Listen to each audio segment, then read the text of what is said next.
Discord's Time Travel Trip by Hotel Chicken. Listen to your elders. Discord loved to enjoy the smaller things in life. Specifically, he liked shrinking down ponies and watching them run around an ant farm while being chased by gummy worms. It wasn't something he did often, but the glass case was a good distraction for him as he tried to come up with new chaotic ideas. Things like chocolate rain didn't just pop out of nowhere, even if they did technically pop out of nowhere. There was a method to the madness, a purpose for each singing book and jumping teapot. Not that any of the ponies actually appreciated it, of course.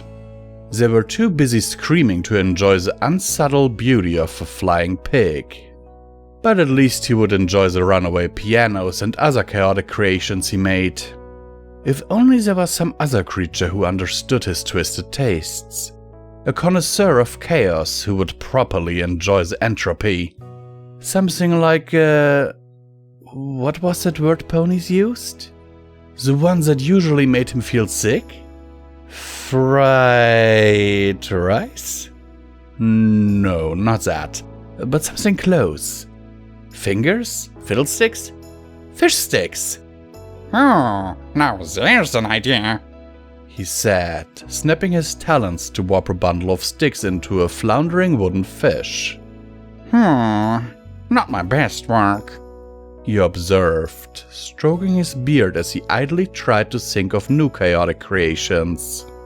His creative contemplation was brought to a grinding halt as he felt a wave of harmony ripple across Equestria. Well, that certainly can't be good. Snapping his talons, Discord appeared inside a tree as 6 colorful ponies hugged. 6 colorful ponies that certainly should not have been colorful and should have been hating each other. Alright, so plan A to destroy their friendship failed. Not a problem, he just needed to move to plan B. As soon as he thought of one. Usually he would have just teleported away and said it was a problem for future Discord, but... Oh, that's an idea.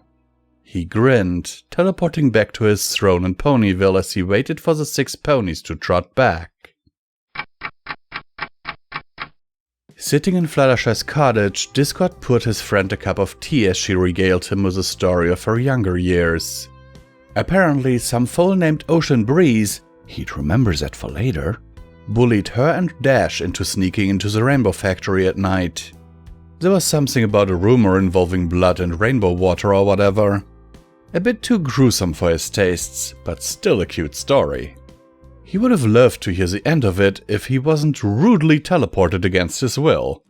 Blinking out of a confused daze, Discord looked around the chaotic oil painting that was once Ponyville. Odd. He didn't remember doing that recently. That was something the old him would do. Hey there, you handsome Draconicus! A younger version of himself bragged, looping an arm around Discord's neck as he pulled him into a rather awkward embrace. Come here often? Oh, well, aren't you a sight for sore eyes? He grinned, holding out a hand to his young reflection. Discord, you? The younger copy eagerly accepted his hand with an olive branch. Discord, I must say you don't look a day over tomorrow. Why, thank you. You look good for your age too. Oh, you flatter me. I do my best. Are they hitting on each other? Rainbow Dash asked, causing the duo Discords to look at the main 6. Oh wow, you all here too? Future Discord grinned before a look of worried realization washed over him. Oh no, you're all here too. Oh, there's... He hissed through his teeth as he tugged on the grey hairs at the bottom of his neck. This is really awkward. Say, what year is it? Who cares? Time's irrelevant to us anyways. The young Discord dismissed. But if I'm right, it's the last day that they'll be a problem. Oh, you have no idea. Discord muttered as his handsome twin from the past began to monologue. See, Twilight, I have my own friends. After all, no pony knows me better than myself. Plus, he already knows how to beat all of you, and I don't even need to raise a paw to help. I can just sit back and wait for my turn in a few years. So, what's first? He asked, turning to the future Discord with a hopeful smile. I'm thinking balloon animals and jelly. Any thoughts? Do you really think we'll let you get away with this, Discord? Twilight asked, stepping forward as she proudly held her head up high. Get away? Twilight, look at us. I've already won. Now, let's start with getting rid of those, shall we? With a snap of his talons, the younger Discord stole the elements and hit them all across Equestria. For a total of 5 seconds before a second snap brought them back. Actually, we don't win. The older Discord corrected, earning an equally shocked look from the gathered mares and Draconicus.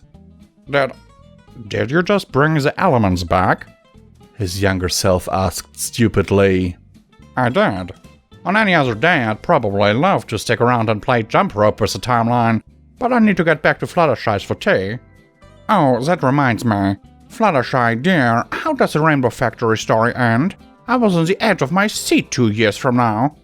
Fluttershy, being unused to a god of chaos staring at her like a puppy, decided to hide behind Rainbow Dash's back as her friend took a defensive stance between them.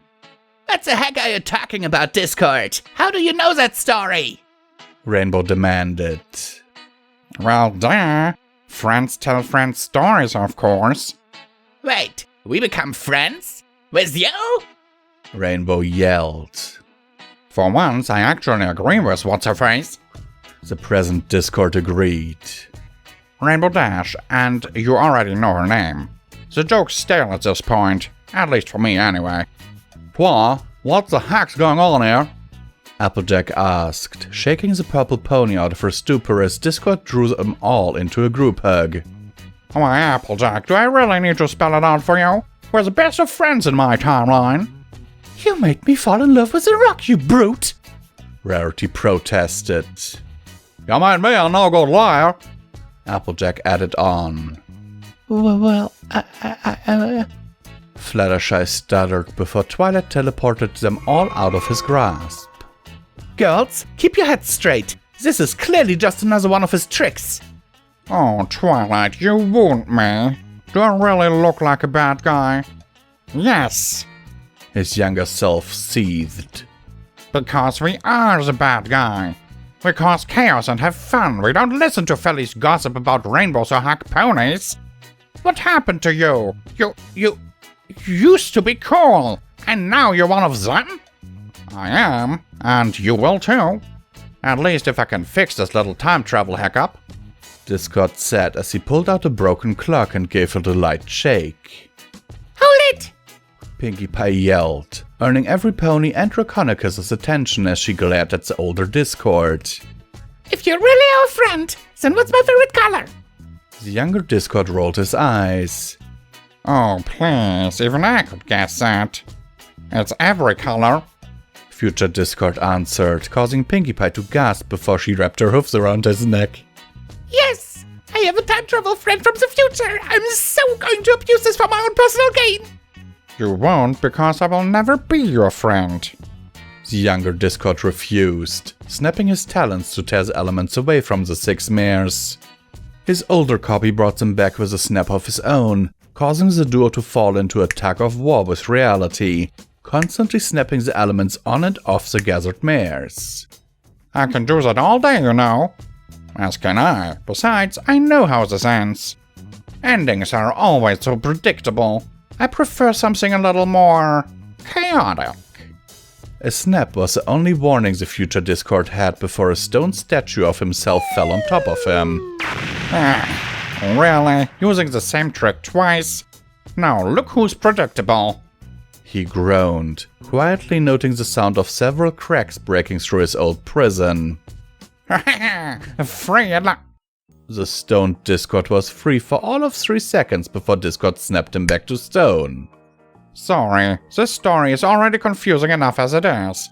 And I need to get back to hear the rest of Fluttershy's story. Over my stoned body? Well, aren't you just full of bright ideas today? The future Discord grinned, disappearing as a wave of rainbows crested over the horizon. His past self watched in dread as a friendship laser came barreling towards him. Oh, right. I kind of forgot about them. Reappearing in the present, Discord sat down in his favorite chair as Fluttershy wrapped up her story.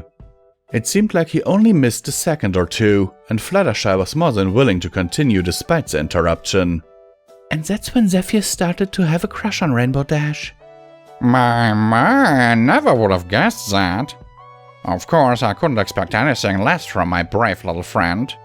Discord bragged, earning a light blush from Fluttershy as she sipped her tea. By the way, where did you go a few minutes ago? Oh, nowhere special. I was just reliving old memories is all. Speaking of memories, do you remember the day we met? A bit. It's a little fuzzy at the end though. Princess Celestia said the elements stole a lot of our energy. I can't really remember anything after we were about to... you know. Maybe a rather pretty bird nest? Sorry about that. But don't be silly. I'll admit back then I was pretty hard to get along with. I certainly wasn't the reasonable creature I am today, and I just remembered how much I owe you and Celestia. I really wouldn't be here if it weren't for you two. Oh, but you did a lot of the work, Discord. You made it here through your own effort. Discord couldn't help but chuckle at that as he ate his teacup. Oh, you have no idea. Hello and welcome back to Common Time with Visual Pony, where I will once again remind you that you can support Pony&Wolf Productions through the links down in the description below. Every dollar helps is needed and very much appreciated. And now let's get into the meat of the story. Okay, so as you will see tomorrow, I did not actually, preview the story before narrating it. I only saw the little short thingy, the little short description of it. And I loved it. Because just the idea of future Discord meeting past Discord, that's a thing. Stuff like that has been explored in many series. And I personally would love to have the ability, to go back in time and meet my younger self. For example, just to tell him, you know what, that YouTube thing? Maybe start earlier. Because believe it or not, even before Markiplier, Jacksepticeye, and all of those guys were saying, I wanted to do a gameplay channel. And that never happened, sadly, because I was discouraged by my old man. He even, when I started doing this stuff here, made a lot of fun of me, and his words were, and I quote, "Don't talk to me about this until you've made your first $100. He expected that to never happen. Then, soon after, I showed him a printout from my bank account that basically earned me exactly $100 in YouTube ad revenue. That was funny. But in terms of this story here, it's just good. It's just funny and random. I like it. I've added it to my favorites, actually. And I hope you did too. The link to the author's page will be down in the description as always. And, give the author some love. Consider supporting Pony&Wolf. And I will see you in the next video and hope that this video finds you well in body and mind.